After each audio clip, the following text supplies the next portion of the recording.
महिलाओं के लिए तो मोदी जी ने बहुत सी जो 2047 तक इतने ऐसे प्लान बना रखे हैं कि कोई भी महिला अकेली रहती होगी तो उसके लिए भी प्लान है, कोई विडो है तो उनके लिए भी प्लान है। कोई भी माँ बाप, कोई भी बच्चा, कोई भी माँ बाप अपने बच्चे को IAS बनाना चाहता है, डॉक्टर बनाना चाहता है, इंजीनियर बनाना चाहता है, लेकिन जब वो अपने लायक हो जाता है तो माँ बाप को यही सेटिस्फेक्शन मिलता है। हमारे को ये संतुष्टि है कि मोदी जी हमारे तीसरी बार प्रधानमंत्री। जो बीजेपी का नारा था 400 पार का, लेकिन रुझान कुछ और ही कह रहे हैं। तो क्या हुआ मैडम, हमारी सरकार तो बनी और पूर्ण बहुमत की बनी है और हम नरेंद्र मोदी जी का धन्यवाद करना चाहेंगे जिनकी वजह से हम जीत पाए तीसरी बार। पूर्ण बहुमत 272 की है, लेकिन बीजेपी में 272 पार नहीं हो पाई। एक बार बताइए, पिछले 15 साल से एक नेता बताती है जिसके नेतृत्व में आज तक 200 ही पार हुए हो। भारतीय जनता पार्टी तीसरी बार इस बार पूर्ण बहुमत सरकार बना रही है। बस मैं यही कहना चाहता हूँ, नरेंद्र मोदी जिंदाबाद, नरेंद्र मोदी जिंदाबाद। सर, बीजेपी की जीत पे आपको कितनी खुशी है? इसका कोई बयान नहीं कर सकते, इतनी ज्यादा खुशी है। हम सातों सीट बहुत खुशी में, मैं आपको बताऊं, मैं पूरन सिंह मंडल अध्यक्ष छतरपुर वार्ड से, महरौली जिले से, और सातों सीट जीते हैं और हमारे वाली भी 1 लाख कुछ से जीते हैं, रामवीर सिंह विदुड़ी। और मोदी जी प्रधानमंत्री बनेंगे, ये बहुत अच्छा हुआ। ठीक है, एक रह गया कि हमारी 272 सीटें होती बीजेपी की, लेकिन कोई बात नहीं। सर, 400 पार का नारा फिर किस बेसिस पे दिया, किस आधार पर दिया गया था? कोई भी माँ बाप, कोई भी बच्चा, कोई भी माँ बाप अपने बच्चे को IAS बनाना चाहता है, डॉक्टर बनाना चाहता है, इंजीनियर बनाना चाहता है, लेकिन जब वो अपने लायक हो जाता है तो माँ बाप को यही सेटिस्फेक्शन मिलता है। हमारे को ये संतुष्टि है कि मोदी जी हमारे तीसरी बार प्रधानमंत्री बने। विपक्ष के लिए कहा गया था कि वो 40 सीट भी नहीं जीत पाएगी और विपक्ष ने इस बार मतलब कड़ी टक्कर दी है, तो फिर विपक्ष के लिए क्या कहेंगे आगे?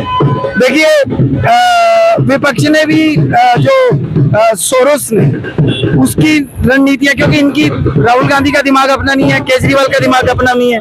केजरीवाल सातों जीत रहा था, वो पंजाब में जीत रहा था, वहां भी उसको कुछ नहीं आया। तो ये तो मैंडेट है कि पब्लिक के दिमाग में जो आया, उन्होंने झूठ बोला कि हम फ्री देंगे, लेकिन अब तो आप देख ही रहे हो क्या क्या पब्लिक को बेवकूफ बनाया। आज जेल में हम नीतीश कुमार को लेकर के ऐसे बातें सामने आ रही हैं कि हो सकता है कि वो पलट जाए इस बार, फिर से हो सकता है इंडिया अलायंस में जाके मिल जाए, तो फिर क्या सरकार बनेगी? क्योंकि सरकार बनाने के लिए अभी तो सबसे बड़ा फैक्टर सहयोगी दल ही है साथ में, तभी बनेगी सरकार। तो आपने बहुत अच्छी बात बताई। मैं ये बोल रहा हूँ कि मैं प्रधानमंत्री हूँ, मैं मोदी हूँ, मेरे को 5 MP चाहिए, बाकी सारे जमानत पे बाहर हैं। मेरे को 405 नहीं 505 भी मेरे पास MP हो जाएंगे। मैं इतने दावे के साथ कहता हूँ, सारे जमानत पे बाहर हैं, सब मेरे को सपोर्ट करेंगे। मैं अपनी पे आ गया था, मैं मोदी हूँ, मैं आपको बता रहा हूँ। मेरे को 5 MP चाहिए, मेरे साथ 5 MP हो, मैं 405 भी कर दूंगा। सबको जमानत पे बाहर है, आपको मालूम है ना। लेकिन जमानत में तो बीजेपी की भी कई नेता बाहर है, उनका भी कितने केसेस चल रहे हैं, तो उसके लिए देखिए, आपको डर है कि अगर मेरे संग नहीं रहोगे तो जेल जाओगे। आप जेल जाना चाहोगे या मेरे साथ रहोगे? तो सब MP के साथ यही है, वो सारे मेरे साथ आए। महाराष्ट्र में कई नेता हैं और काफी जो कई नेता ऐसे हैं जिन पर ED CBI के छापे पड़ते थे, और उसके बाद जब उन्होंने बीजेपी ज्वाइन कर ली, उसके बाद फिर वो सारी कार्रवाई बंद हो गई। बिल्कुल ठीक कह रहे हो आप, लेकिन मैं आपको एक बात बताऊं, ये 6 महीने के अंदर वो सारे, चाहे वो संघ में है या नहीं है, वो सबके ऊपर मुकदमे चलेंगे। अगर आपको परेशानी है, किसी को विपक्ष को परेशानी है कि शरद पवार के जो उनका भतीजा है, उसको अगर अजीत पवार के ऊपर मुकदमा करना है 70,000 करोड़ रुपए का, तो वाई नॉट कोर्ट में जाए ना। जब हम विपक्ष में थे तो UPA सरकार के 4 कैबिनेट मंत्री जेल में, और उनके ऊपर आज भी मुकदमे हैं, वो बरी नहीं हुए, वो बेल पे बाहर हैं। तो आप कोर्ट क्यों नहीं जाते? ठीक है, हमारे पास वॉशिंग मशीन बढ़िया वाली है, लेकिन आप कोर्ट जाओ ना। आप ये स्वीकार करेंगे आपकी वॉशिंग मशीन है? भाई, गंगा में है, आप भी नहाओगे, मैं भी नहाऊंगा, सब पवित्र हो जाएंगे। हमारी जो भारतीय बीजेपी क्या गंगा है फिर सबके लिए? गंगा नदी है, गंगा नदी हमारी माँ है, गंगा नदी है।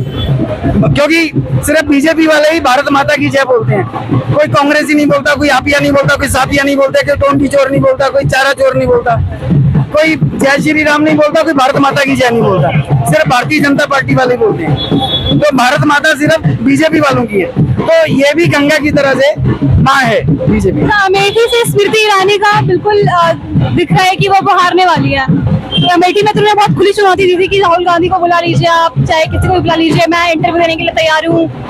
देखिए, अगर हम एक साधारण कार्यकर्ता है, अगर हम भी कहीं पर अपना कन्विंसिंग कर रहे थे अपने प्रत्याशी के लिए, तो हम भी कह रहे थे हम तो 5 लाख से जीतेंगे, 6 लाख से जीतेंगे। वो तो सभी हवा में रहते हैं। मोदी जी भी तो 2 राउंड में पीछे थे, है ना। एक अमित शाह ऐसे हैं कि वो शुरू से ये लीड लेके चल रहे थे, मोदी जी भी पीछे चल रहे थे, ऐसा कुछ नहीं। भविष्य में क्या क्या बदलाव करने वाली है बीजेपी से, क्या क्या अपेक्षा है आपकी बीजेपी से?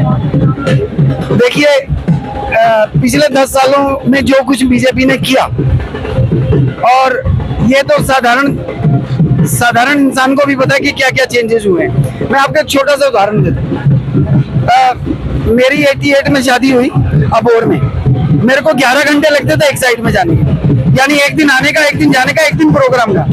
अभी मैं सुबह 4 बजे चलता हूँ, 6 घंटे में वहां दिन में प्रोग्राम अटेंड किया, 4 बजे वहां से चलता हूँ, 10 बजे घर आके सोता हूँ। मेरे 2 दिन बचते हैं। एक साधारण आदमी के जब 2 दिन बचेंगे, सोचो ये डेवलपमेंट नहीं है क्या?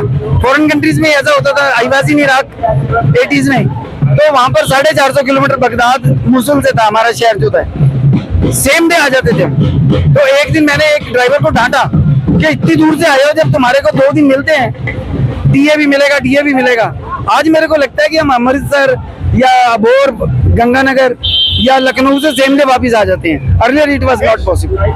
मैम, दिल्ली में तो पूरा जश्न का माहौल है, बीजेपी ने 7 की 7 सीटें हासिल कर ली है, लेकिन केंद्र में देखें तो इंडिया अलायंस से बीजेपी को कड़ी टक्कर दी है, तो उस पर आप क्या कहना चाहिए? देखिए, मोदी जी ने हैट्रिक मारी है, हमारे लिए उतना ही है। और दिल्ली में 7 सीटें जीती हैं, दिल्ली के कार्यकर्ता होने के नाते ये हमारी दिल्ली की जीत है, दिल्ली प्रदेश अध्यक्ष जी की जीत है, हमारे लिए इतना ही है। और मोदी जी तीसरी बार आ रहे हैं, मोदी जी की सीटें से थोड़ी इधर हो या उधर हो, मोदी जी ऐसे नेता है जो कुछ भी कर सकते हैं। मोदी है तो मुमकिन है, आप उनको कम मत समझिए।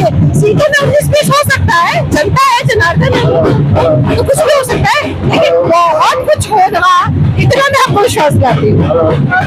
इस बार नारा भी आ गया था 400 पार का, लेकिन यहाँ पे सीटें हमें 300 पार भी नहीं दिखी। देखिए, नारा जरूर दिया गया था 400 पार का। लोगों को मोटिवेशन कैसे करेंगे हम लोग, और उम्मीद थी कि 400 पार होगा। आप खुद देखिए कि गठबंधन, कई पार्टियों का मिलन भी उतनी सीटें नहीं ले पाया जो एक अकेले मोदी जी, जिनको शेर कहा जाता है, उनकी दहाड़ भी काफी है इस चुनौती के लिए कि जितनी सीटें हमारे पास आई है वो 400 से भी ऊपर के बराबर है। लेकिन मैम, बीजेपी लीड में नहीं दिख रही है, बीजेपी को सहयोग चाहिए होगा, सहयोगी पार्टी होगा, तो क्या हो सकता है कि नीतीश कुमार फिर से पलट जाए, क्या पता इंडिया अलायंस के पास चले जाए? देखिए, समर्थन मोदी जी का ही है और उन्हीं का रहेगा। पूरा हिंदुस्तान मोदी जी के साथ चलता है, जिन्होंने आज हिंदू संस्कृति को जिंदा किया है, उन्होंने महिलाओं को इतना सम्मान दिया है, उन्होंने इतने कार्यक्रम किए हैं, इतने कार्य किए हैं लोगों के लिए, गरीबी तबके को उठाने के लिए, मिडिल क्लास के लिए, हमारी बच्चियों के लिए, शिक्षा प्रणाली के लिए। तो हम यही समझते हैं कि इनके जैसा प्रधानमंत्री ना आया है ना आएगा। मोदी है तो मुमकिन है, ये नारा बिल्कुल सही है। तो मैम, महिलाओं के लिए मोदी जी आगे आने वाले समय में क्या क्या कर पाएंगे? देखिए, महिलाओं के लिए तो मोदी जी ने बहुत सी, जो 2047 तक इतने ऐसे प्लान बना रखे हैं कि कोई भी महिला अकेली रहती होगी तो उसके लिए भी प्लान है, कोई विडो है तो उनके लिए भी प्लान है, कोई फैमिली में परेशान हो रही है तो उनके लिए भी प्लान है। और बच्चियों के लिए तो जो उन्होंने योजनाएं निकाली हैं बहुत सारी, आयुष्मान योजना दिल्ली में अब हम लागू करेंगे, बाकी 70 साल तक की तो लागू हो गई है, पर हम चाहते हैं कि जो महिलाएं अकेली रहती हैं या जो बच्चे अनाथ आश्रम में रहते हैं, उनके लिए भी आयुष्मान कार्ड बनना चाहिए, और इस बार वो मोदी जी अपनी योजना में लागू करेंगे। हम दिल्ली की स्मृति अमेठी में स्मृति ईरानी का मतलब कहा जाता है कि इनका दबदबा था राजनीति के मामले में, लेकिन वो अभी सुबह से हम देख रहे हैं कि वोटों की गिनती में वो पीछे चल रही है। स्मृति ईरानी, देखिए, जनता है, जनता के विचारों को हम नहीं पकड़ सकते हैं। अगर उन्हें ऐसा लगता है कि दूसरी पार्टी काम कर सकती है तो नेचुरली बात है, हार और जीत है, किसी को जीत मिलती है, किसी को हार मिलती है, पर वो हार भी हमारे लिए जीत के बराबर है। तो हम ऐसा कभी नहीं सोचेंगे कि हमने कोई सीट गंवाई है। हम हमेशा यही कहेंगे कि हमने वहां जाकर लोगों को जगाया है, तो स्मृति ईरानी जी के साथ भी हमारे खड़े हैं। जब सरकार हमारी है तो जीत भी स्मृति ईरानी जी की है। क्या नाम है आपका? सीमा सहगल। सीमा जी बहुत बहुत धन्यवाद आपका।